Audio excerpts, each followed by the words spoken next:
At the bar, I lost a dare to ask a man for his WeChat. Uncle, I'm your long-lost niece. A light revealed his face, familiar, chilling. He fixed his gaze on me and spoke slowly, his tone unhurried. Since when did I allow you to come to a bar? In that instant, my heart nearly stopped. My fiancé had returned. Not long after the new year, my boyfriend sent me a message. Baby, let me show you a magic trick.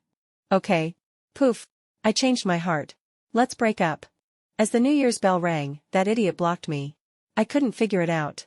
We'd been together for half a year, everything had been fine, and then, suddenly, he broke up with me. Afterward, no matter what I did, I couldn't reach him. It was as if he had died. And just like that, a relationship ended without closure. Half a year later, I accepted a family-arranged marriage. I got engaged to a 30-year-old business mogul. I'd heard he was a man of great influence, though I had only ever seen a photo. He spent tens of millions buying a villa downtown, moved me in, and apart from giving me monthly pocket money, he never appeared. So, at a young age, I began living as both a wealthy housewife and a college student.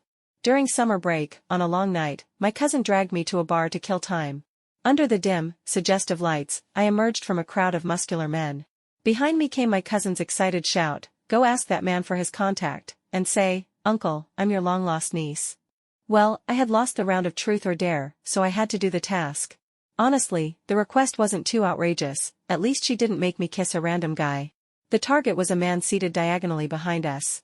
Dressed in a suit, he lounged lazily at the edge of a booth, the spark of his cigarette glowing and fading between his fingers. The flickering lights fell across his tailored jacket, accentuating his slim waist and long legs. He really did look like a handsome uncle. Calling him that didn't feel too strange. I swallowed nervously and, under my cousin's urging, got to my feet. Summoning all my courage, I walked over. "Hello, may I add your WeChat?" "Sorry, I don't." He gave me a casual glance, then suddenly froze. Snuffing out his cigarette, he silently pulled out his phone. Maybe it was my imagination, but the way he looked at me felt oddly cold. He stood in the shadows, the shifting light sliding across the slender bones of his hand, casting shapes against the tailored sleeve of his suit. On his wrist gleamed a luxury watch, worth around $4 million.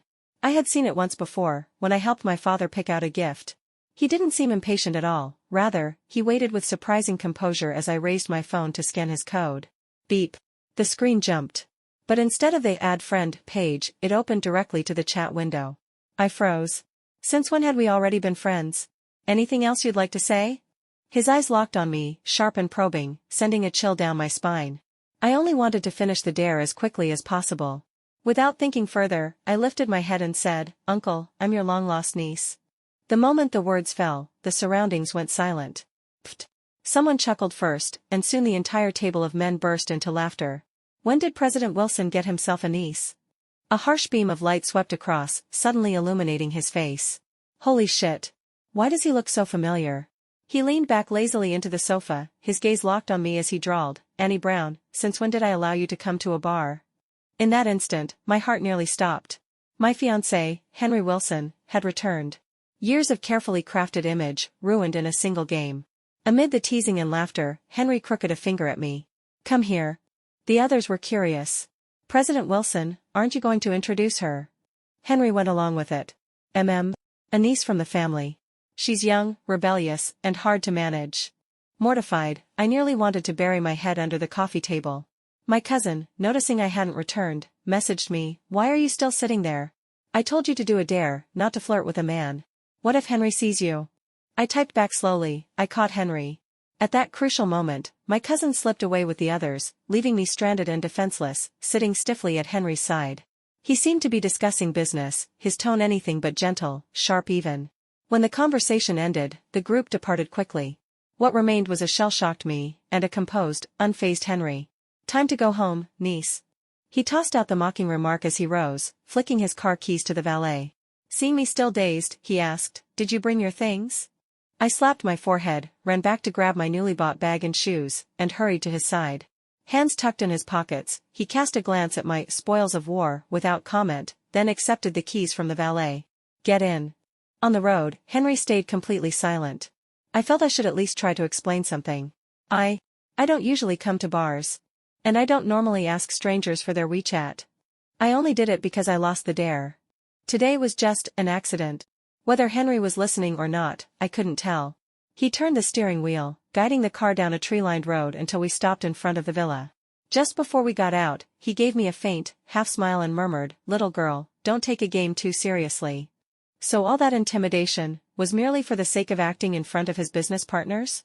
Trailing closely behind him, I followed him into the villa. The lights blazed bright.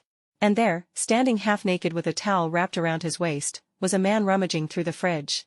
Water trickled down his muscular back, dripping into the towel. Hearing movement, he turned around. In that instant, our eyes locked. What a coincidence, my ex-boyfriend had come back to life.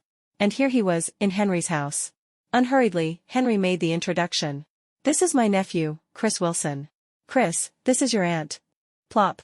The banana in Chris's hand fell to the floor. What an unbelievable twist of fate. After searching for so long, I had finally caught him. I strode forward on my own, seized Chris's hand, and said sweetly, "Hello, nephew." Then, tightening my grip with force, I added with a smile that didn't reach my eyes, "I heard you like doing magic tricks. Please teach me well." For a moment, Chris looked stunned, then his pupils trembled in recognition. He remembered me. Let go of me. But I was gripping too tightly, and the towel around his waist slipped a few inches. "Ah!" I shrieked, covering my face and running back to Henry's side. "Why isn't he wearing any clothes?" "Chris, I already told you, there are others in the house." Henry's voice was calm, his warning subtle, as he shifted just enough to block my view. Fueled by resentment, I peeked around him, flashing Chris a defiant grin. War declared. Chris had dated me for half a year, of course he knew exactly what that meant. Narrowing his eyes, he adjusted the towel at his waist and muttered, "Uncle, let me tell you, she." "Darling." A trembling voice cut him off. In his stunned gaze, I looked at Henry with teary eyes and whispered brokenly, "Honey, doesn't he welcome me here? My parents were always away on business since I was little. I was a so-called left-behind child. Now I finally found a home, but if your family won't accept me, what's the point of it all?" "Annie." Chris's face turned pitch black, teeth grinding. "Come here. Come." I shot him a triumphant smile, shrinking pitifully behind Henry like a fragile flower. "He's so fierce. I'm so scared." "Chris." Henry removed his glasses, pinching the red marks on the bridge of his nose, then issued his ultimatum with calm precision. "Instead of wasting time troubling your aunt, why not find some real work to do?" "Uncle, no, I report to the company tomorrow." Henry's words were merciless. I burst into delighted laughter. Chris had never wanted responsibilities. He'd even skipped returning home for New Year just to avoid work. He froze for a second. "Damn it." He shot me a venomous glare, then stomped upstairs in a rage. "Happy now?" Still reveling in the joy of mischief, I looked up, only to meet Henry's gaze. Behind his glasses was a knowing, penetrating look, as if to say, "Good performance." The living room fell quiet once more. Awkwardly, I touched my nose and let go of Henry's arm. The once perfectly pressed sleeve of his shirt now bore faint creases at the elbow. Henry withdrew his gaze, the corners of his lips tugging in the faintest trace of a smile. "Go to bed early." With that, I watched him stride into the master bedroom. Wait, the master bedroom? I had just taken down the laundry, and I hadn't even put it away yet. I bolted upstairs, flung the door open. Only to see Henry with his back to me, his shirt already half off. Broad shoulders, narrow waist, arms strong enough to let me swing from them like a child on a playground. His figure was so perfect that when he lifted a piece of my intimate clothing with just one hand, it looked absurdly small and fragile in comparison. My limited edition VM set, a few delicate white feathers stuck against his firm muscles, drooping pitifully down. The sight hit me so hard, my brain practically short-circuited on the spot. Henry turned, calmly folding the garment to cover the view that made blood rush through my veins. One brow arched slightly. "Something wrong?" I forgot to put away my clothes." "It's fine." With surprising gentleness, he smoothed out the feathers and set them aside. "I'll go take a shower. I'll leave this to you." Oh, my face burned crimson as I lowered my head. I only dared to relax once the bathroom door clicked shut and the sound of running water filled the air. They always said Mr. Wilson was refined, able to subdue others without raising his voice. Well, I had just witnessed it firsthand. Burying myself in the task, I quickly gathered up my clothes, then moved on to sort my bags and shoes. Some had been gifts from my parents, brought from overseas, some I'd bought myself. Without noticing, I'd piled up a miniature mountain on the floor. Right then, my mother called. "Annie, now that Mr. Wilson has returned to stay in the country, you need to behave. He's helped our family a great deal, so don't cause him trouble, do you understand?" Faced with her old-fashioned nagging, I had long since resigned myself.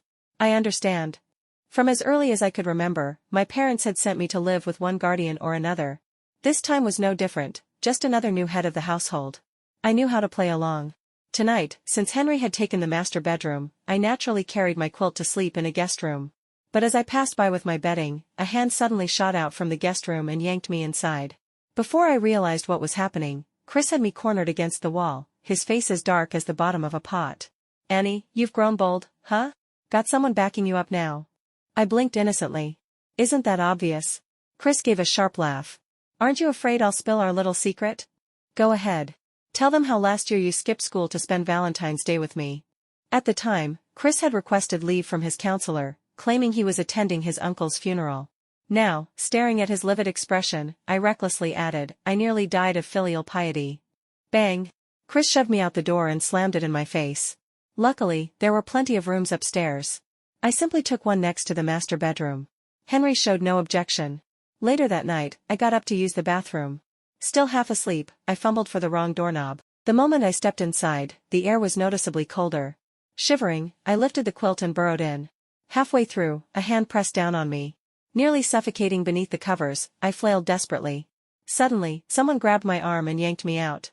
The air conditioning blasted against my face, jolting me fully awake. Henry sat before me, his pajama top half open, the fabric draping suspiciously into a human-shaped hollow. My own nightgown had ridden up to my waist, leaving my stomach bare and chilled.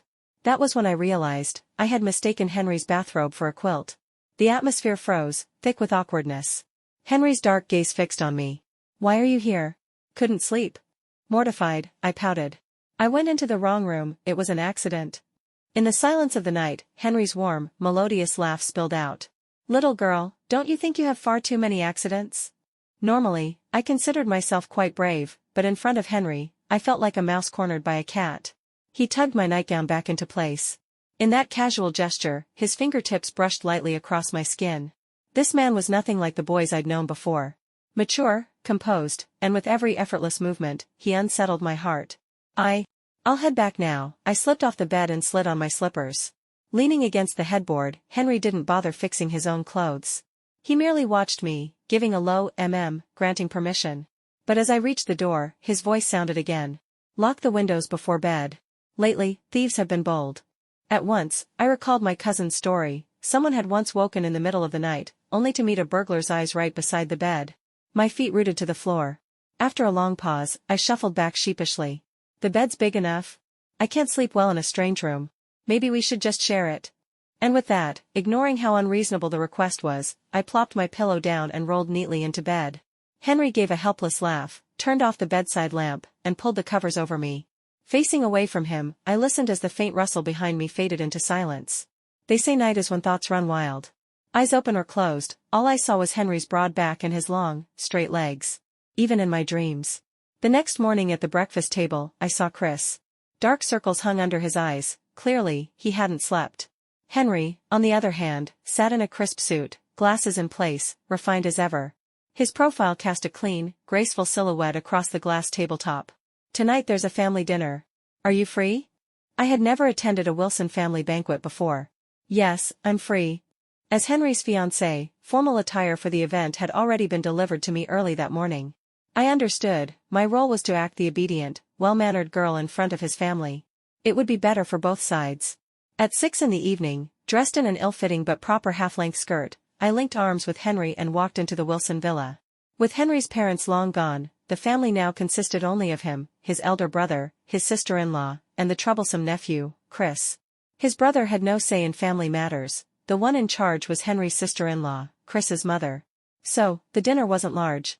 What I hadn't expected, however, was the presence of a stranger among the familiar faces.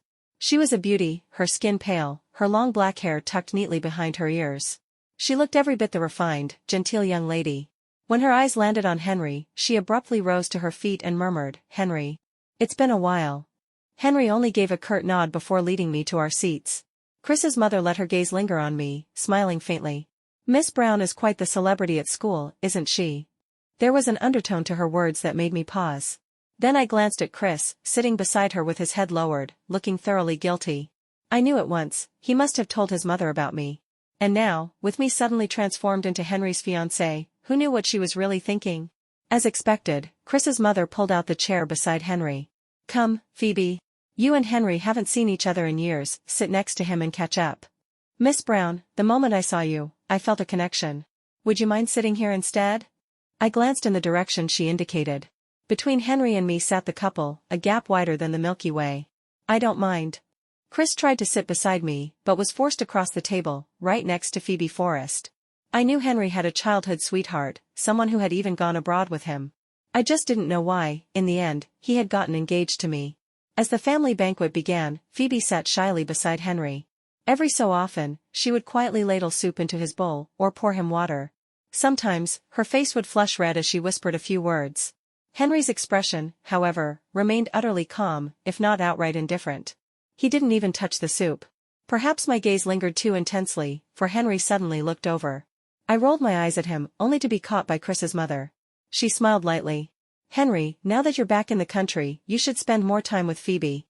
Even though you're engaged, don't neglect your old friends. Spend more time?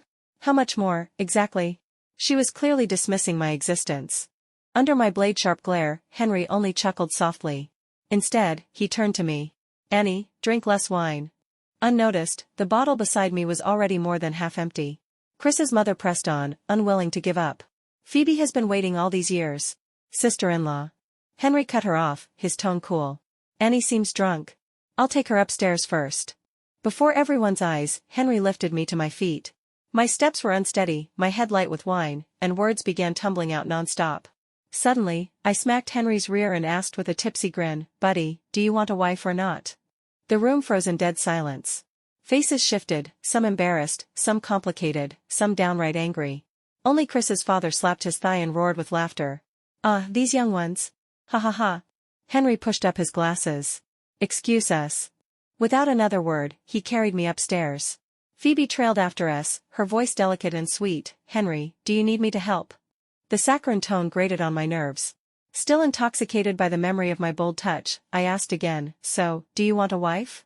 Sorry, I already have someone I love. Henry leaned down close, his voice smooth and mesmerizing. Phoebe seemed encouraged.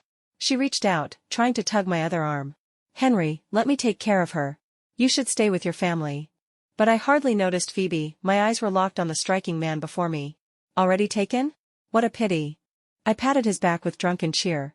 Otherwise, I could let you. At the critical moment, Henry clamped a hand over my mouth. Forgive us.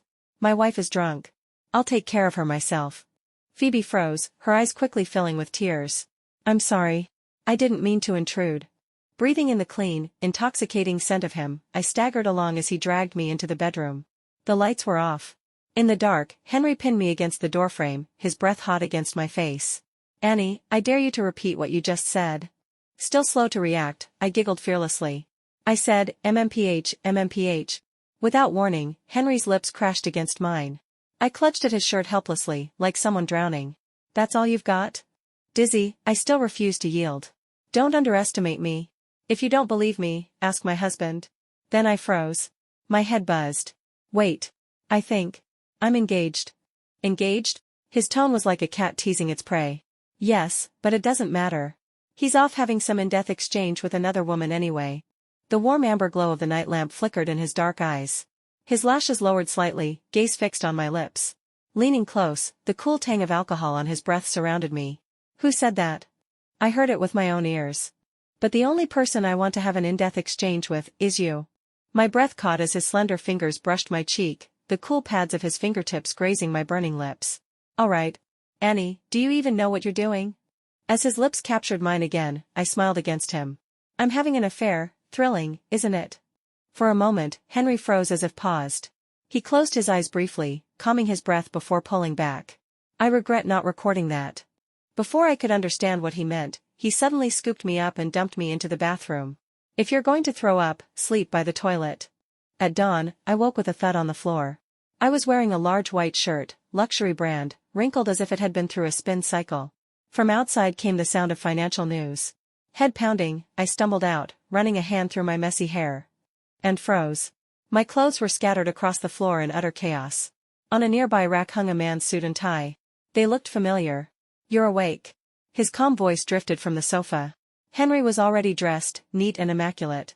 Morning light spilled through the sheer curtains, catching on the sharp lines of his hands as he methodically tied his tie. In that motion, a flash of color peeked out, the pink bunny hair tie on his wrist. My hair tie, what did we do last night? Without turning, Henry glanced at me through the mirror, smiling. What do you think? He tilted his head ever so slightly, exposing the faint bite marks on his neck. He looked at me steadily, as if demanding an explanation. Guilt surged through me. I tugged at the shirt to peek underneath, my body was untouched. Apparently, Henry alone had been harassed. I opened my mouth to apologize, when suddenly, a memory flashed through my mind. Buddy, your neck looks so white. What do you mean? Better than duck neck? I guess so. Then try it. Free of charge. Heh, then I won't hold back. Silence. Henry, this man was insidious. That battlefield of marks on his neck had been coaxed out of me. And here I thought he was a proper gentleman, when in truth, he was nothing but a wolf in scholar's clothing. A sudden knock came at the door. Henry, are you in there? The voice was familiar. Phoebe. I glanced at Henry and slipped obediently into the bathroom to wash up. The door was left slightly ajar, enough for me to catch their voices. Henry, did she give you trouble last night? You finally came home, and she stirred up chaos. It's fine. By the way, I made breakfast myself. It's your favorite. I had no patience for Phoebe's tender act. Pitching my voice high, I called out, Darling, I'm all washed up, come back and eat with me. Phoebe abruptly fell silent. Henry gave a light cough. Sorry, she's not feeling well. You go ahead without us. Phoebe's voice turned stiff. I understand. We'll talk another time. With a click, the door shut. I stepped out wearing a face mask. As I passed Henry, he suddenly leaned in, trapping me between himself and the table. Pressed against the edge, I tilted my face up at him and blinked innocently. What is it? His gaze carried a depth, probing and unreadable. What exactly did you mean by, all washed up, just now? Snatching an apple from the fruit bowl, I took a crisp bite and shoved it toward him. The apple, of course. Then, slipping easily past him, I freed myself. Standing against the window, his face hidden in morning light, Henry gave me a helpless look. That's it? What else? Crunch. Biting into the spot where my teeth had left a mark, he carved out an even bigger bite. Thanks. It's sweet. My face ignited. In a panic, I grabbed my bag, changed, and fled. After drinking too much last night, my head still throbbed painfully. When I saw Chris, I thought I was hallucinating. Excuse me. My wrist was suddenly seized. What do you want? I asked, annoyed. He thrust something toward me. Medicine. Back then, whenever I drank too much, Chris would carry me home. Over time, he developed the habit of always carrying stomach medicine and hangover pills. I'm fine. I don't feel sick. Chris frowned. I don't have time to argue. Take it. I don't need it. I smiled faintly. It's been half a year. Without it, I haven't died, have I? Chris choked on his words. Did you sleep with my uncle last night? That's right. You like him? I do. Annie, you're not short of money. I looked at him coolly. Don't you know what I'm lacking? My parents never cared for me. When I got into fights at school, all they did was send money to smooth things over. They never asked whether I was right or wrong, whether I needed justice. When other kids had parents to shield them, I didn't. When others had someone to comfort them, I didn't. I had piles of allowance, but when I burned with fever in the middle of the night and couldn't open the door, it was the police who broke it down. Chris, you knew all this. But what good did it do? You still abandoned me. You didn't even dare break up in person. Just pulled some magic trick and vanished into thin air. Even if you wanted to die, you could have left me a last word. That's basic courtesy. I only left because. What does it matter to me why? Broken is broken. Can vomit be eaten back again? Fine. Say you're lacking love. Chris drew a deep breath, steadying himself. Why do you think my uncle can give it to you?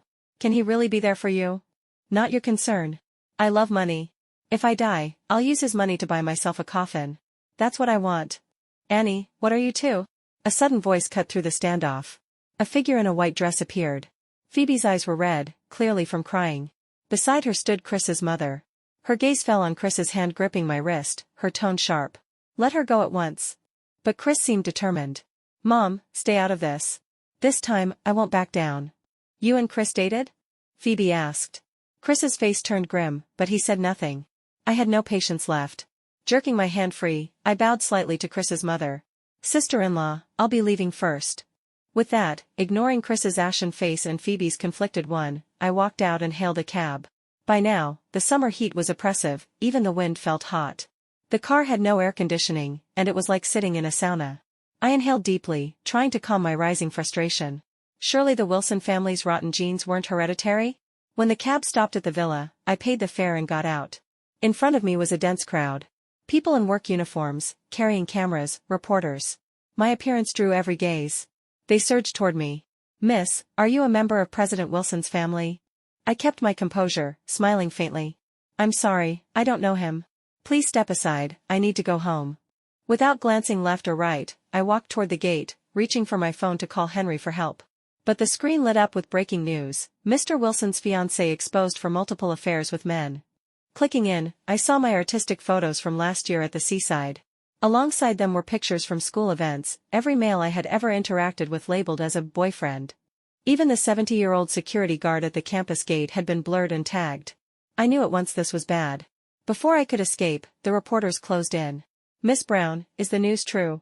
You were voted the campus belle and lived a privileged life. Was it because of Mr. Wilson's support? Is there an improper financial arrangement between you and Mr. Wilson?" Suddenly, a different voice cut in. "In high school, didn't you bully a classmate? Do you remember?" That one question pierced sharper than the rest. Almost instantly, I spotted the speaker, a young man, still a bit green. The question lit up everyone's curiosity. Microphones thrust forward, waiting for my reply. Facing the cameras, I spoke clearly: "I have never bullied anyone." "If not, why did your family pay to settle things?"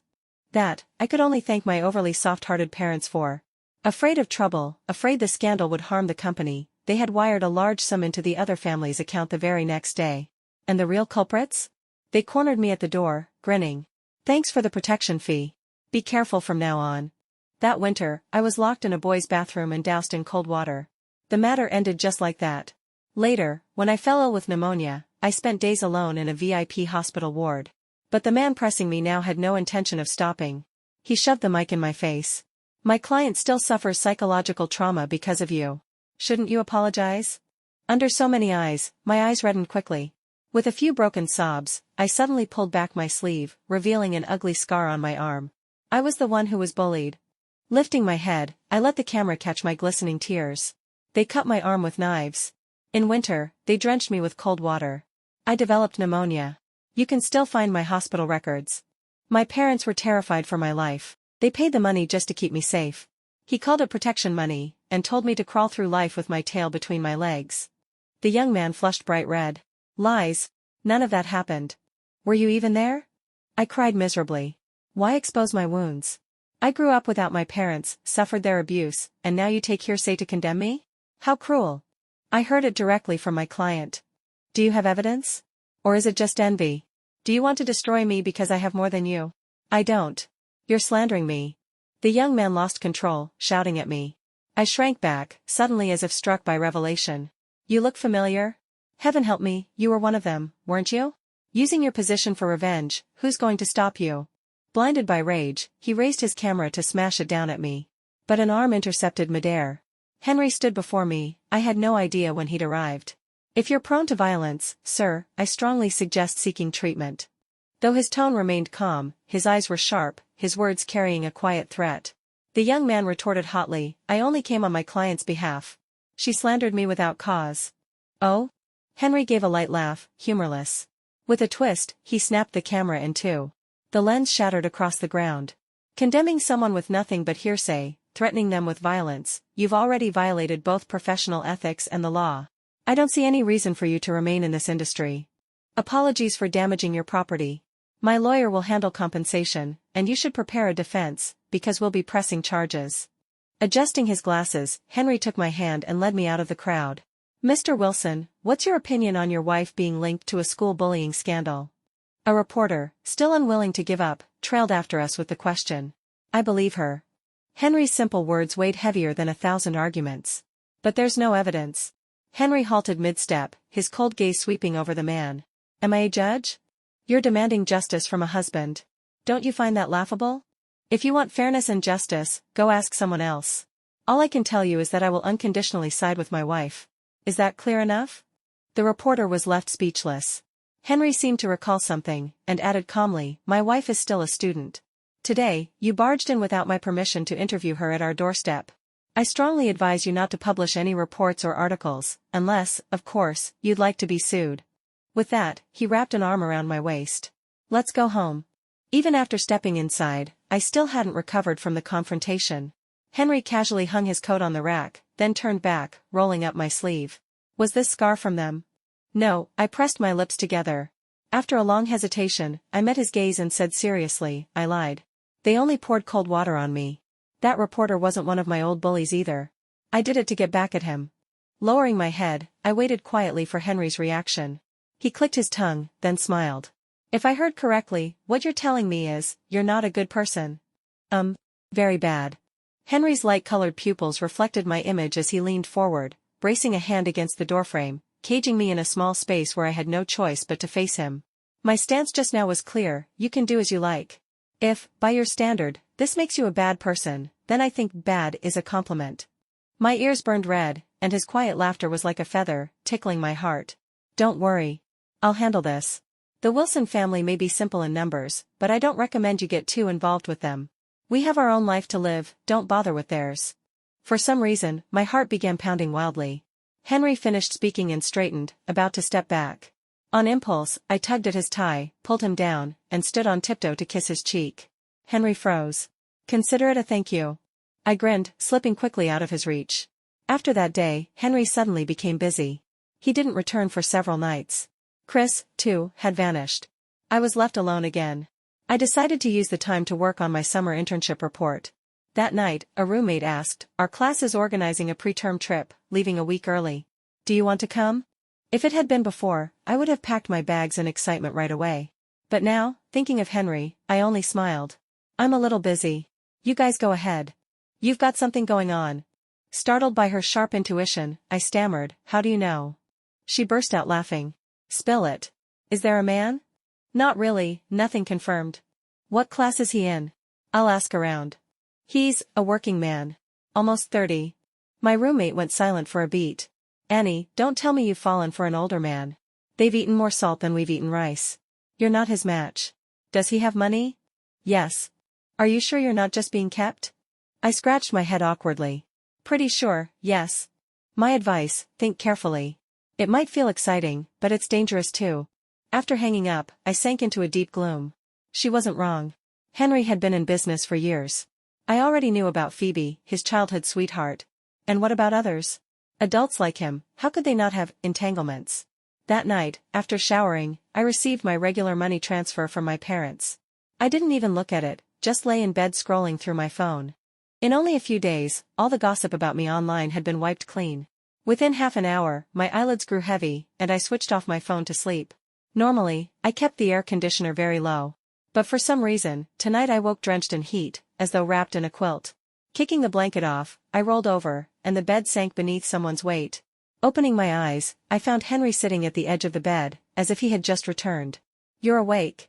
Perhaps it was only my imagination, but his eyes no longer held their usual chill. They seemed unusually gentle.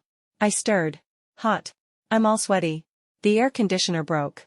Want to take a shower? Too lazy to move, I muttered. No. Then let me wipe you down. I nodded drowsily and closed my eyes again. Before long, a warm damp towel slid over my neck and down my arms and legs. It felt so comfortable I couldn't lift a finger, drifting in a half-dreaming haze. Why are you back so late? I mumbled. Henry paused mid-motion. Do you want me back? I hadn't expected him to ask directly. Sleep vanished instantly. In the darkness, Henry gazed down at me, his eyes as deep as an inkwell. His hand rested lightly at my waist, the heat seeping through my nightdress into my skin. It's fine. Henry didn't speak for a long time. The last time we had been this close was the time I stole a kiss from him. The air grew thick with tension. If I stayed any longer, I'd probably lose my reason completely. I need the bathroom. As I passed him, Henry suddenly called my name. Before I could react, he pulled me into his arms and pressed his lips to mine. At that critical moment, I tilted my head, took a deep breath, and asked, Do you and Phoebe have an affair? No. Would you accept a spot check? Unconditionally. What if I need someone with me? My private time is all yours. Henry's reply was firm. Any other requests, make them. I'll meet them all. I had to admit, Henry was the most shamelessly precise old beast I'd ever met. All his indecency was reserved for the bedroom, and it left me blushing furiously. His breath brushed my ear as he whispered, At that banquet, you said you wanted to sneak behind your husband's back to introduce yourself to me. Should I take that to mean you were looking for a lover? Flustered, I retorted weakly, that lover was you. Henry arched a brow. Thank you. I take my role as lover seriously. But judging by the time, shouldn't the legitimate husband be home soon?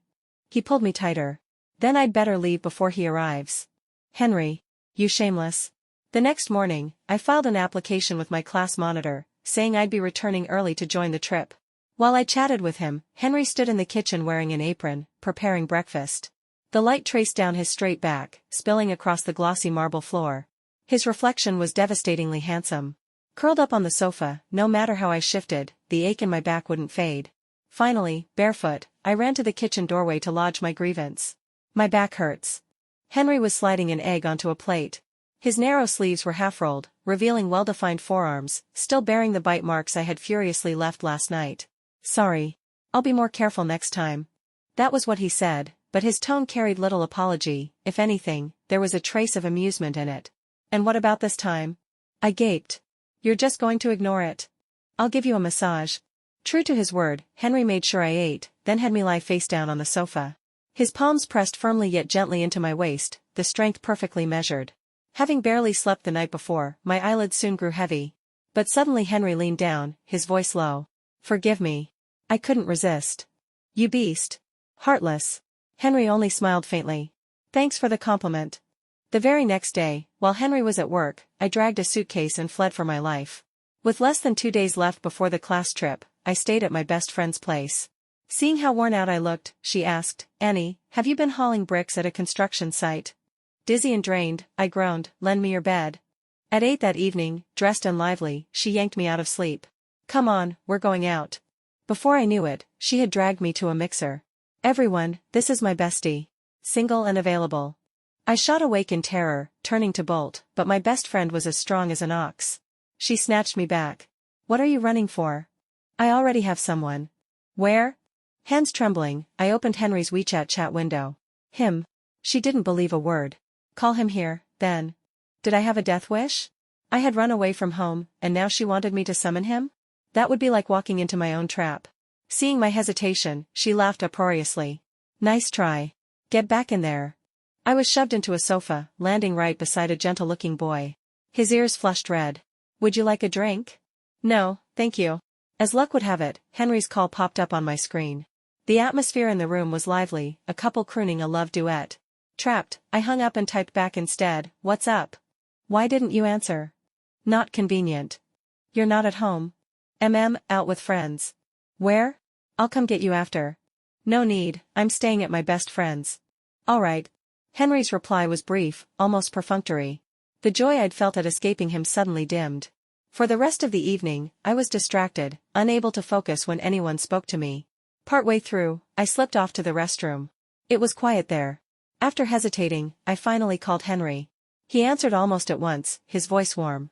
Hello? Clutching the sink, I asked, where are you? At home. Oh. The conversation fell flat. After a short silence, Henry chuckled. I thought you didn't want to see me. I don't. Then why call? His laughter teased my heart into beating faster. In the mirror, I watched my face grow red. Checking up on you. Want me to come back? I'll let you check every inch. Damn it. My cheeks burned hot. Henry's tone softened. Annie, tell me where you are. I miss you. Too late, I realized he'd tricked me. I ignored his first call, so he made me call him instead. But what use was realizing? The hook was already set. Stammering, I gave him the KTV address. Henry paused for a few seconds before asking quietly, did you say, mixer? It's their mixer, not mine. I was dragged here. I heard the rustle of him dressing on the other end. Annie, I suggest you stay put until I get there. Otherwise, bear the consequences. The line cut to busy tones. Hearing my full name, he was angry. My best friend pushed into the restroom. Why are you standing here? A junior's been looking for you. Don't waste the chance. Waste what? Another step in my life might end in Henry's hands. She dragged me back unwillingly to the private room. At the door stood a tall, clean-cut boy in a white shirt, his short hair tidy, his look refreshingly earnest. My best friend winked and slipped away, leaving me. I hesitated. Did you need something? He turned, eyes lighting up. Annie, I have 2 movie tickets. Are you free tomorrow? Faced with his hopeful gaze, I scratched my head. Sorry, I'm not free. I knew him. Jason. Head of the student union's learning department. Responsible, steady, and very popular among the girls. After a flicker of disappointment, he straightened and tried again. No problem, another time works. Whenever you're free. I'm busy these days. I like you. His voice was firm, cutting off my refusal. From the moment I first saw you, I liked you. I want to pursue you. The sudden confession left me flustered. Annie. A warm, rich voice interrupted from behind. A broad palm pressed lightly against my lower back. Henry appeared at my side. Time to go home. And this is? He smiled gently, but the alarm bells in my chest rang loud. Jason blinked in surprise, then straightened with seriousness, bowing to Henry. Hello, Uncle. I'm Annie's classmate. Henry's smile froze at the corners. Uncle? Jason, oblivious, continued solemnly, Uncle, although I like Annie, I know my limits. Rest assured, I'll never cross the line. I didn't prepare a gift for our first meeting, but I'll be sure to visit properly another day. As the words spilled out, Henry's expression darkened, his arm tightening around me. I nearly burst out laughing, but looked up at him with feigned innocence. Uncle, why aren't you saying anything? Henry cast me a cool glance, then curved his lips into a faint smile. Annie is such a well-behaved girl. Her classmates must be no worse. Come by the house sometime, we'll make sure you're well entertained. Jason bowed again. It's late, Uncle. Please take her home. After he left, I looked up nervously, only to see Henry smiling down at me. The dim KTV lights glinted off the gold rims of his glasses, making him look both restrained and dangerously alluring. Uncle, he repeated. I rushed to protest. That wasn't me, it was him. He mistook you. Indeed. Then let's talk about your little runaway stunt. I didn't. I just went out to have some fun. Henry's gaze was cool as he replied, Are you trying to tell me that, while I was away, you donated a suitcase worth thousands and clothes worth tens of thousands, to charity? Is that not allowed? Ignoring my flimsy defense, Henry led me to the car. Leaning over, he buckled my seatbelt. As he straightened, his cheek brushed against my lips. My heart skipped a beat. Henry suddenly cupped my face and kissed me fiercely. I didn't even have time to catch my breath before I was trapped in the net he had so carefully woven. Only when my head was spinning did Henry lightly pull away. He circled around the hood of the car and slid into the driver's seat. My lips burned as I glared at him in wounded indignation. Henry seemed utterly oblivious, starting the engine as if nothing had happened. In the end, I was still taken home. The moment we stepped inside, Henry pulled me in with him. He had lost his usual composure and orderliness, tugging his tie loose with careless hands. Am I too strict with you? No. Then why run away? Annie, if there's something I'm not doing right, you can tell me. Ashamed, I couldn't lift my head. After a long silence, I muttered, Could you restrain yourself a little? I still have school in the mornings. He froze briefly, then sighed helplessly.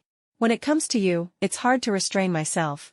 In other words, he couldn't change. You don't like it? I turned my face aside. Not that, but I still have to wake up early.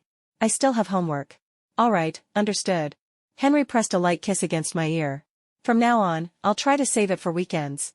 He actually was reasonable, in his own way. 2 days later, I returned to campus smoothly. Henry was still busy with work, so he arranged a driver to take me. The class activity was set at a small mountain outside City A. At the tail end of summer, the heat hadn't yet dissipated, and Deer Call Mountain had become a popular retreat for holidaymakers. During the day, groups gathered at the mountain's campground, setting up their tents. I rose early, met my classmates at the school gate, and rode the bus together. Dozing through the ride, I woke only when we arrived. Later, my best friend and I were sent to collect firewood nearby. Halfway down the trail, we ran into another group. One of the women waved at me. Annie. What a coincidence, you're here too. Looking closer, it was Phoebe. Beside her stood Chris. My best friend nudged me, whispering, If I'm not mistaken, isn't that your supposedly dead ex-boyfriend? That's him.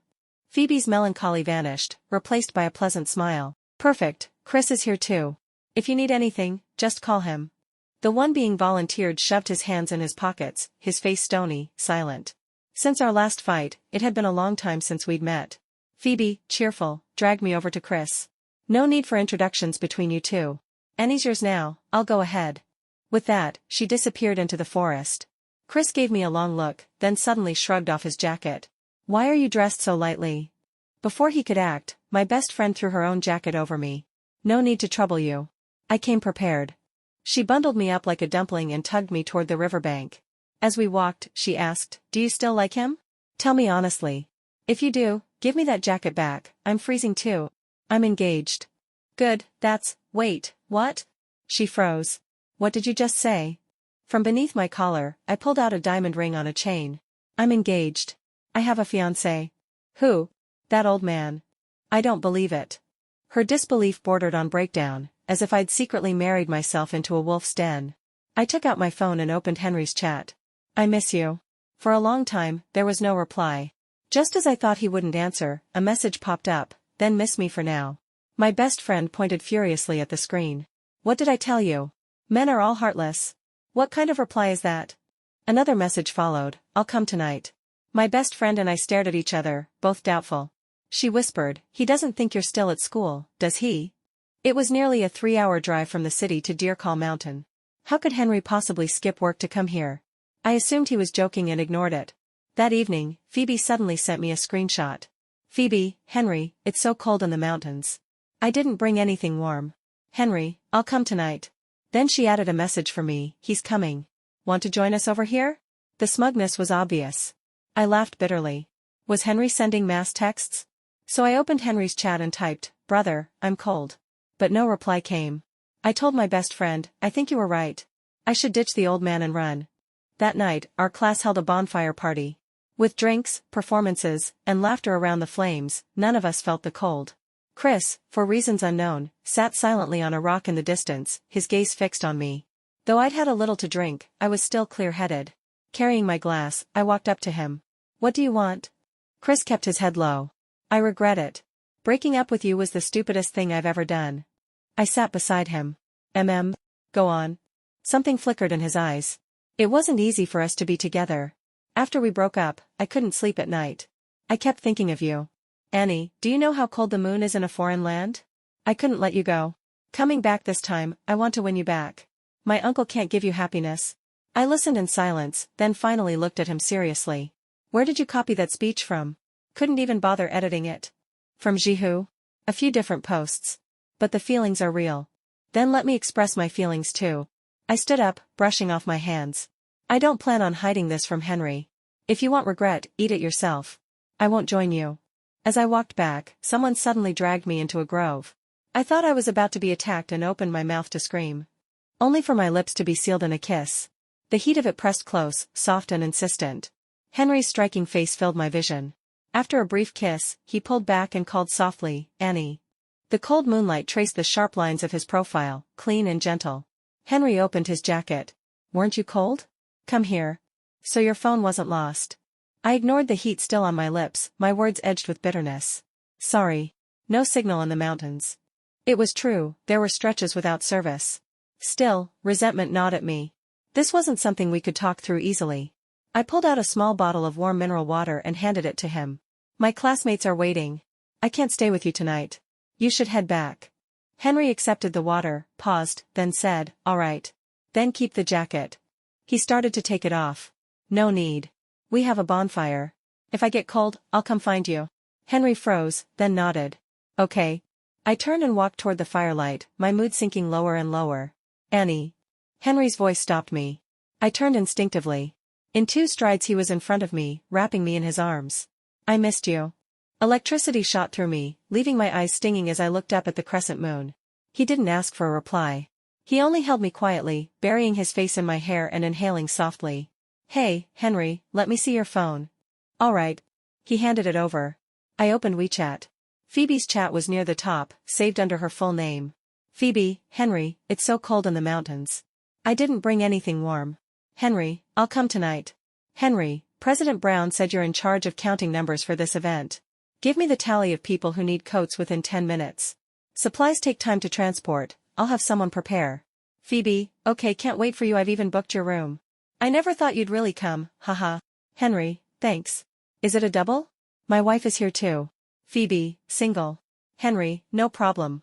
I can still hold her while we sleep. Reading that, I couldn't hold back my laughter. How could someone as sharp as him not see through Phoebe's little schemes? The way couples sleep together, normally, Henry would never mention it to anyone. Henry turned, smiling at me. What's in my phone that makes you so happy? I blinked. A joke. Before I could finish laughing, I sneezed hard. Henry's smile vanished. He stood up. I'll take you back. That was when I realized his palm was broad and warm. I darted forward, burying myself in his arms. Brother, I want to sleep with you. His breath caught, his voice dropping low. Weren't you going back to your classmates? She's asleep. If you don't take me in, I'll have to sleep on the streets. Faced with my pitiful act, Henry chuckled helplessly. Relax. Even if I starve, you'll never go hungry. He bent down with his back to me. Get on. Forget it. I'm afraid your back won't hold up. Annie, you should know better than anyone whether I can handle it. I froze, my face heating scarlet. Then I suddenly jumped on his back. Let's hurry home. At night, the mountain was truly cold. The single room's window had been plastered with tape, just barely keeping it warm. I drank a bowl of hot ginger soup, lay on the bed with my phone in hand, and messaged my best friend. From the bathroom next door came the sound of Henry showering. Suddenly, knock, knock. I called Henry twice, but he didn't hear. So I got up and opened the door. Phoebe stood there, holding 2 bottles of beer, her smile stiff. You're here too? Outside, it was barely 12 degrees. She wore only a short dress that barely covered her thighs, with a plunging V-neck. Feigning surprise, I turned my head toward the bathroom and called, Honey, did you invite Phoebe over for drinks? No, Henry's answer was simple and blunt. Oh. Then I'll let her in. Before Phoebe could react, I grabbed her and yanked her inside, locking the door behind us. She stumbled back, pressing against the wall. I'll come another time. No need. Looks like you've been planning this for a while. Let's get it over with tonight. Phoebe looked utterly wronged. I only wanted to talk to Henry about work. If even that makes you jealous, then maybe you're not suited to marry him. I smiled sweetly. Why not go chat on the bed, then? You. The bathroom door clicked open. Phoebe's eyes immediately reddened. Henry, if she doesn't welcome me. I lunged at Henry, covering his ears, tiptoeing to press a kiss to his lips. Henry froze. Aware of Phoebe's presence, he had wrapped himself tightly in a bath towel, neat as could be. Now, with his clothes disheveled by me, he steadied me with a hand at my waist and scolded quietly, Stop it. I let go, my eyes shimmering with tears. Phoebe said she wanted to take off her clothes and chat with you about work in bed. You're lying. I never said that. She also said if I'm this jealous, I should break off our engagement so she can be your wife. Phoebe panicked. You're twisting my words. I sighed, pressing a hand to my stomach, deliberately rounding it. I don't mind, but what about our child? The color drained from Phoebe's face, her expression contorted as if she had swallowed filth. Henry pulled me close, his voice steady. Miss Forrest, I don't know what you intended, showing up like this in the middle of the night.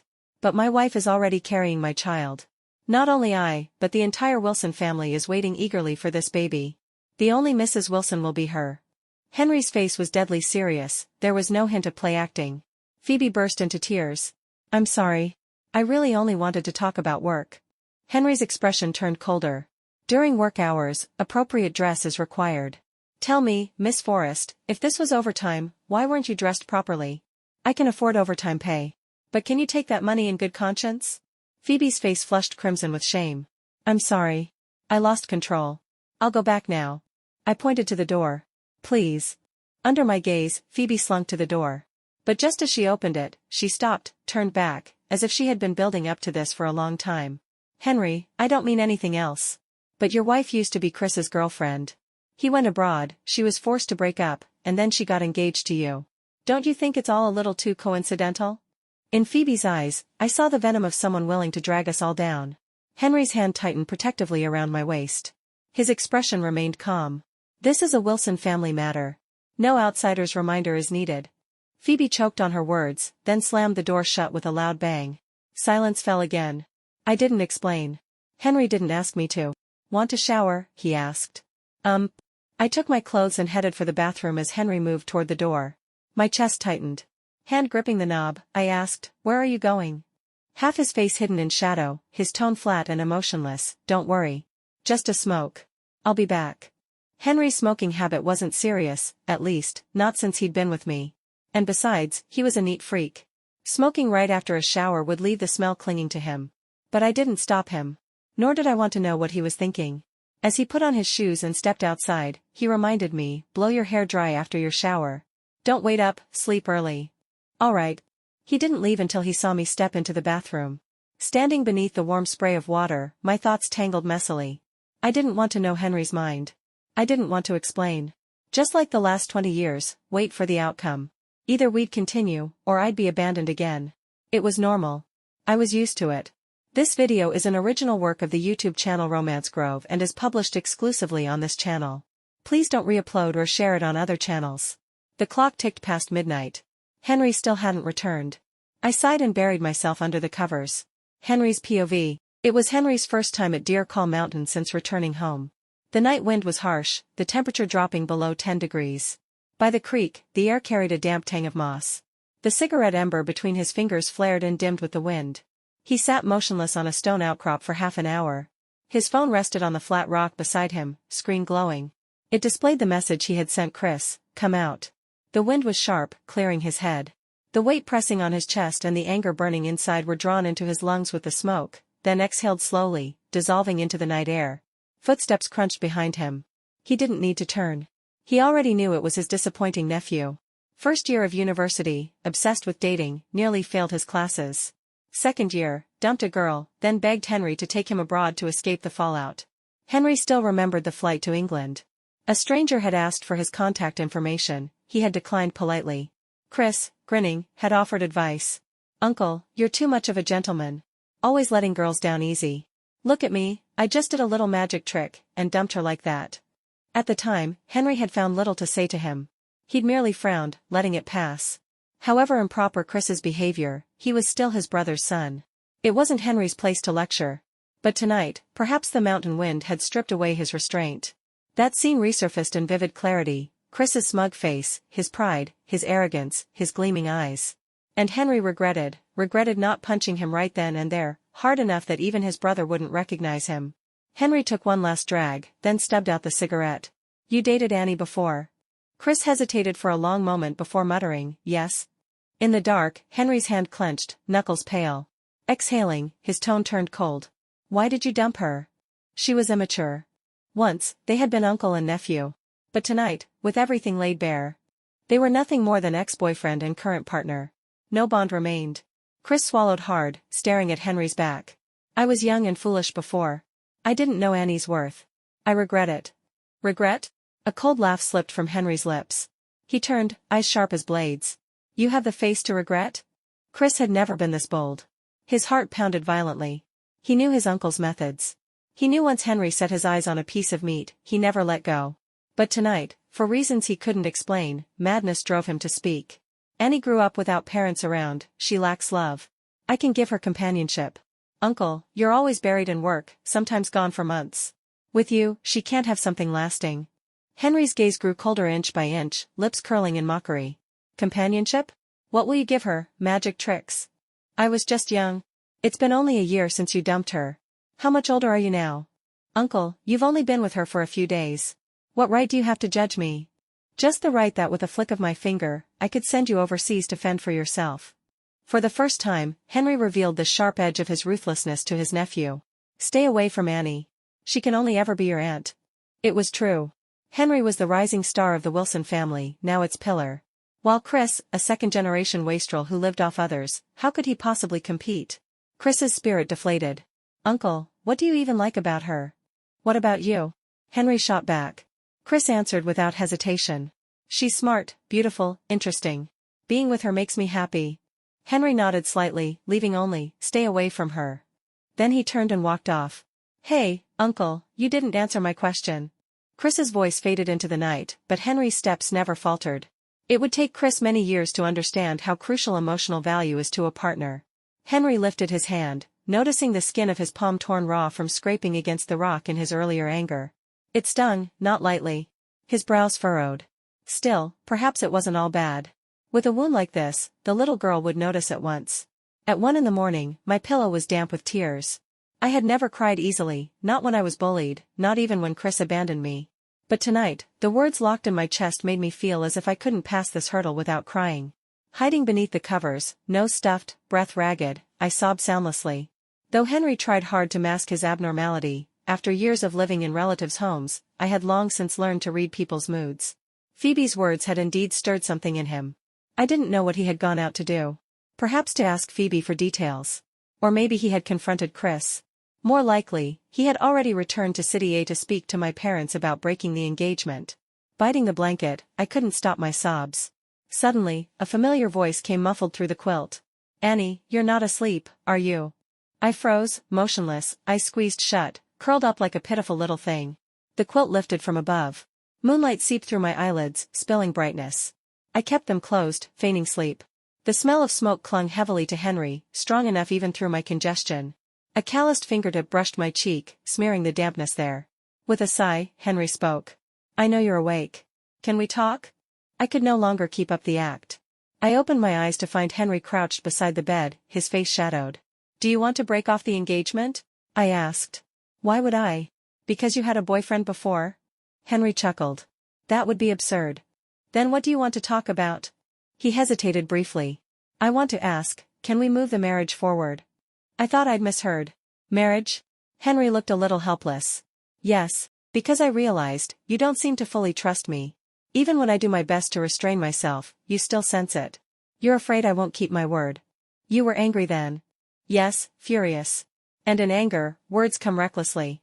Leaving at that moment was the wisest choice. So when you said you didn't mind Chris, that was a lie. I was only furious at the way he treated you. I know his nature well, and his favorite breakup trick. You went out to see Chris? Henry answered calmly. Yes. I shot upright, flicking on the bedside lamp. Warm yellow light spread through the room. The first thing I saw was blood smeared on the back of his hand. You fought? How could seeing Chris end with Henry injured? Scraped on a rock. For once, Henry was obedient, his gaze following my face, unwavering. Does it hurt? I prodded the wound. Henry hissed softly. Yes. I asked the innkeeper for iodine and cotton swabs. Henry sat cross-legged on the floor, tilting his face as I cleaned his wound. The room was quiet. Somehow, even without words, there was no awkwardness. As for marriage, I finally replied while dabbing iodine, I'll think about it. I'm still in school, and my future's uncertain. If I go abroad, we might be apart even longer. I understand. Henry smiled. You're afraid I'll become a lonely old man. But chasing wisdom and knowledge will always be a person's brightest light. You're exceptional, and I look forward to you becoming even more so. The moon slid quietly behind the clouds. Henry's gaze was soft, gentle. I cupped his face and pressed a light kiss to it. Henry. I love you. Summer ended, and I returned to my normal campus life. Soon I was buried once again in classes and studies. Henry occasionally came by the university to take me out to eat. But over time, a rumor began to spread. That I was being kept. Every time it's a different luxury car. She must have multiple sugar daddies. The gossip peaked when Phoebe returned to campus as an alumna. At the alumni meeting, she publicly spoke on Henry's behalf, since he was too busy. She even said, we've always been close. He's swamped, so I took over for him. In an instant, everyone at school began shipping them as a couple. Soon, someone dug up older gossip. Campus belle Annie is having an affair with business mogul Henry. The post came with a clip from the press conference, Henry shielding me in his arms. The forum exploded. So she really is the other woman. Phoebe must have come here to flaunt. Poor original wife. How can she still show her face here? Expel her. That night, an anonymous post appeared. As a longtime friend of both, I personally witnessed their relationship growing since childhood. But even such love couldn't withstand someone's deliberate seduction. Phoebe did nothing wrong, she deserves our sympathy. We only want to reveal the truth, so everyone knows what kind of person she is. For a whole week, everywhere I walked on campus, eyes followed me with judgment. And my study abroad application was forced to pause. That afternoon, I went to a cafe near campus to meet Phoebe. She looked as delicate as ever, the perfect white lotus. How have you been lately? Thanks to you, not bad. Phoebe smiled. The Wilson family values reputation above all. You'd better try harder. Yes, not exactly easy. Right in front of her, I pulled out my phone. What are you doing? Confronting you face to face. I hit send. From engagement photos with Henry, to our chat logs, every shred of proof of our relationship was posted to social media. Last of all, a screenshot from the back end of an anonymous account, traced to Phoebe's own. Miss Forrest, I've started the fight. Produce your evidence, or it's just me, the wife, tearing you apart. Phoebe's face twisted with rage. The Wilsons are a respectable family. If you make a scene, how can they hold their heads high? I don't care where they put their face. I leaned in, grinning right against hers. Phoebe, you idiot. Phoebe's composure shattered. Tears welled instantly. Cry all you want. If you get dehydrated, I'll get you a drink. Holding my phone up, I showed Phoebe the flood of comments pouring in. Miss Forrest, you're finished. Delete it. Delete it. She had never realized we were never the same kind of people. She needed dignity. But I, who had grown up without parents to shield me, didn't. If there was a fight, I'd fight. The anger would only end when I said it ended. In front of the entire cafe, I dumped a glass of ice water over Phoebe's head. Drops slid down from her black hair, dripping onto the floor. I tossed the cup aside. I've wanted to do that for a long time. With that, I turned and strode out. In the end, Phoebe never produced any real evidence. The only thing she posted, a chat screenshot of Henry supposedly showing her warmth, was swiftly dismantled once I released the follow-up. The backlash left her utterly disgraced. That night, I called Henry. Got it out of your system? Although it would have been cleaner if Henry had stepped in, the matter between Phoebe and me was one that only we could settle. No one else could interfere. What about your family, what did you tell them? Henry chuckled softly. What else is there to say? You're marrying me. Whether they like it or not is up to me. 2 years later. In my senior year, I received an offer to pursue further studies in England. That night, I called Henry. He seemed busy, the line rang for a long time before he picked up. Annie, I'm guessing you have good news for me. His voice was as warm and smooth as ever, carrying a faint smile. Yes. I'm going to England. Henry laughed lightly on the other end. Congratulations. Tonight, let me take you out for dinner. Along with joy, a faint sadness stirred within me. For 2 years, Henry and I had rarely quarreled. Most of the time, it was Henry yielding to me. And now, I was leaving for England, not knowing when we would see each other again. Yet he showed no sign of reluctance. That melancholy lingered even after dinner, when Henry didn't drive, but instead pulled me along a quiet tree-lined path. The street lamp stretched his shadow long across the ground. It suddenly struck me, Henry was already 32. And I was not yet 24. When you get there, be careful. If you run into any trouble, call me. Alone in a foreign land, lock your doors and windows at night. And remember, call me every day. The more he spoke, the more my tears threatened to fall. To keep him from noticing, I suddenly demanded that he carry me on his back. So we went from walking side by side to Henry carrying me down the lane. He seemed to have endless things to say, from meals to lodging, from fire safety to daily habits. I buried my face in the crook of his neck, and finally, the tears spilled, silently soaking his collar. Henry's voice faltered. After a pause, he pretended not to notice and kept talking. I don't remember how long I cried, only that Henry walked that shaded path as long as my tears lasted. When we returned home, my eyes were swollen like walnuts. Henry pressed a cold towel to them until the puffiness eased the next day. The days after the trip was finalized passed in a blur.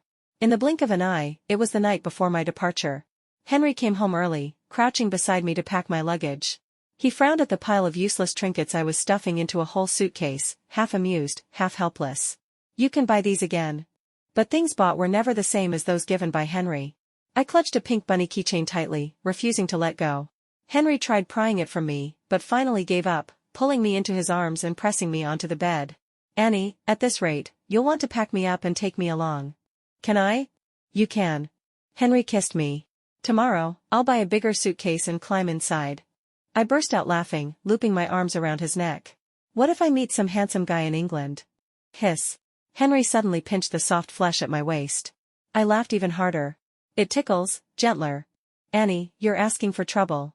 By now he was skilled, and in just a few moves had me completely defeated. Wait. We haven't finished packing. I yelped. No problem. As long as you've got your papers, that's all that matters. Since we had to wake early, Henry let me sleep soon after. By morning, rain poured outside. The farther we drove, the heavier it fell. At one point, even the windshield was nearly blind with water. At the airport, Henry handed me an umbrella, then stepped unprotected into the rain to haul my suitcase from the trunk. Even though I rushed to shield him, he was still drenched. The forecast had called for thunderstorms, and the flight was delayed, hours, perhaps longer. In the VIP lounge, Henry sat half-soaked, his black hair plastered across his forehead, as he carefully polished his glasses. I, by contrast, had only the hem of my skirt dampened. Taking a towel from an attendant, I stood and draped it over his head, gently drying his hair. Henry sat still, level with my waist. His long legs sprawled, hemming me in, while he occasionally tugged the towel down to dab at the wet fabric of my skirt. The lounge was quiet, silent enough to hear a pin drop. Beyond the windows, the storm cleared, sunlight breaking through the clouds. The announcement for boarding began. My hand stilled. A shaft of light fell across half of Henry's face. Without his glasses, the longing in his eyes was laid bare. In that moment, he looked less the dignified businessman and more like any man caught in the rain, disheveled, vulnerable, and achingly human. From the next hall, a middle-aged couple's quarrel carried faintly. The rain ruined my new dress, the wife complained. The husband chuckled. I'll buy you a new one. Bye. I told you to get a bigger umbrella. Now look at you, soaked like a drowned rat. Heh, I just didn't want you to get wet. And now if you catch cold, who'll take care of you? Always me. After all these years, still making me worry. Go change your clothes. Their voices faded. I looked at Henry, then stepped back. Wait here. They're boarding soon, he reminded. Don't argue. Just wait. I ran out of the lounge. After searching frantically, my eyes locked onto a vending machine. 2 minutes later, I returned, hands clasped behind me. Henry's dark eyes fixed on me the instant I reappeared, clinging as though one glance less would never be enough. I stopped before him. Give me your hand. Obediently, Henry extended his long, slender fingers. From behind my back, I revealed a soda can tab. Sir, will you accept my proposal? For a moment, Henry was stunned, utterly blank. He stared at me, lips parting, and before reason could return, he answered dazedly, I will. Quickly, I slipped the ring tab onto his ring finger, then pressed another into his palm. Hurry, put one on me too. Henry's eyes brightened, joy flooding in. His hand trembled as he tried twice before sliding it onto my finger. Satisfied, I kissed him lightly on the lips. Good boy. Now we're married. While I'm abroad, you'll wait faithfully at home, and I'll drop in to check whenever I please. All right. Henry's smile curved faintly. I'll call every day. You're not allowed to find me annoying. All right. Boarding had begun. Inside the bright lounge, Henry pulled me into his arms, kissing me deeply. Outside the window, a rainbow arched across the sky. Though parted by oceans, one day, after long separation, we would meet again. Extra story, a date in London. By October, London had entered its long rainy season. As the months dragged on, the damp seeped deeper, bringing with it a cold that cut straight to the bone. In December, Henry wrapped up all his affairs back home and flew to London to spend the new year with me. After a year of long distance, I stood at the exit in my thick winter coat, waiting eagerly. When the crowd poured out, I spotted Henry at a glance. Tall, aloof, striking. Even among foreigners, his height made him stand out like a crane among chickens. Here. I darted toward him like an excited little cannonball, crashing into his arms. He caught me, the impact forcing him back 2 steps, and with a smile said, Annie, you seem heavier. Burying my face against his familiar scent, I rubbed myself all over him. Hug me. Of course. Henry braced my lower back, lifting me slightly so our faces were level. I studied him carefully. He hadn't changed, still as handsome, every fine line exactly the same. His eyes curved with laughter. After such a long flight, aren't you going to give me a reward? I leaned in for a kiss. Satisfied, Henry set me down, and we returned to my rented flat together. The first thing Henry did upon arriving was open the fridge. After a quick inspection, he asked, You've been eating this? Usually I eat at the school cafeteria. Sometimes I cook at home. He bent over, cleared out a pile of expired food, and only once everything was in order did he finally pull me in front of him for a closer look. I take it back, you've lost weight. His eyes flicked down briefly to my chest, frowning. I clutched my shirt defensively, glaring warily. But without another word, Henry simply whisked me out the door. At the supermarket, he stocked up on enough food to last weeks. Passing a clothing store, he bought me a stack of winter clothes. While chatting, a sales clerk teased with a smile, Your uncle treats you so well. Henry's expression didn't change. But at the next corner, he suddenly pulled me into a cab and drove straight to a luxury store. When we came out, we were wearing matching rings. Uncle, I'm hungry, I teased. His gaze flicked over me coolly.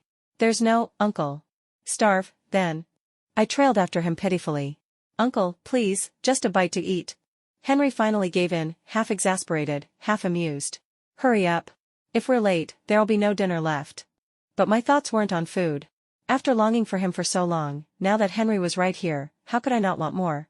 Yet Henry behaved impeccably, transformed into a perfect gentleman.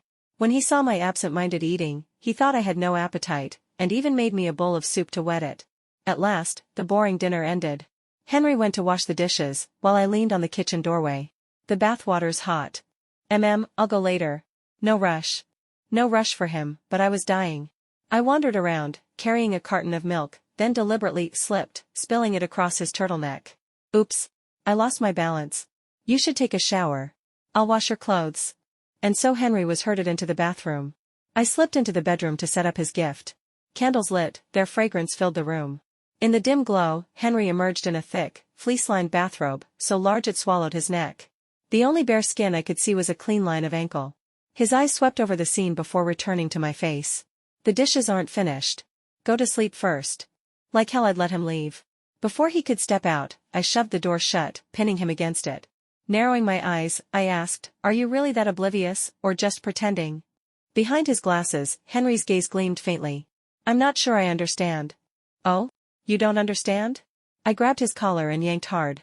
Then tonight, I'll teach you exactly what rules and propriety mean. Henry laughed softly, far too enticing. It took almost no effort for him to flip me down beneath him. I landed hard on his chest, then smirked. Mr. Wilson, aren't you supposed to be all composure and backbone? Don't you dare back down. Henry pressed a hand against my waist, smiling. No backbone. Utterly ashamed. I stripped his glasses away. His long, narrow eyes gleamed, and at last, the desire hidden deep within surged free. Annie, do you remember what you said 6 months ago? 6 months ago? I thought hard, then caught the corner of a hazy memory. It was the youth festival. I'd been video calling Henry. The topic had turned to age. I had sighed. By the time I graduate, you'll be old. You'd better keep fit. Henry had chuckled coldly. Don't worry. I'll be more than enough for you. On New Year's Eve, he woke me from sleep. Annie, stay up with me tonight. Back in China, I'd tried before, but always dozed off. Whether Henry had stayed awake, I never knew. This time was no exception. Even with the Spring Festival gala streaming faintly, I lasted barely half an hour before my eyelids drooped. But I hadn't seen Henry in so long. I couldn't bear to waste a moment. I leaned on his arm, hovering between dreams and waking until midnight. When the New Year's bell tolled, a soft kiss brushed my forehead. Annie, Happy New Year. May you be safe, year after year. Then something small was pressed into my hand, a red envelope. I blinked awake, staring at it in wonder. Ever since we'd been together, I always found one under my pillow on New Year's morning. I had thought he slipped it there when I wasn't looking. But no, he'd always waited for midnight. That year, Henry was 34. I was 26. For him, the new year marked the chime of middle age. For me, it was still the prime of youth. He had given me so much patience, so much understanding. I suddenly leapt up, rummaging through the apartment, until at last I found only a few scattered coins. Henry watched, amused, until I dropped them into his palm. Here, lucky money. I hope you'll stay young and healthy forever. I sighed. Too bad it's not more. Otherwise, I'd wish for even more. What else would you wish for? I'd wish that all your dreams come true. Henry smiled, ruffling my hair. They already have. Many years later, while clearing the bookshelves at home, I stumbled upon a small wooden box.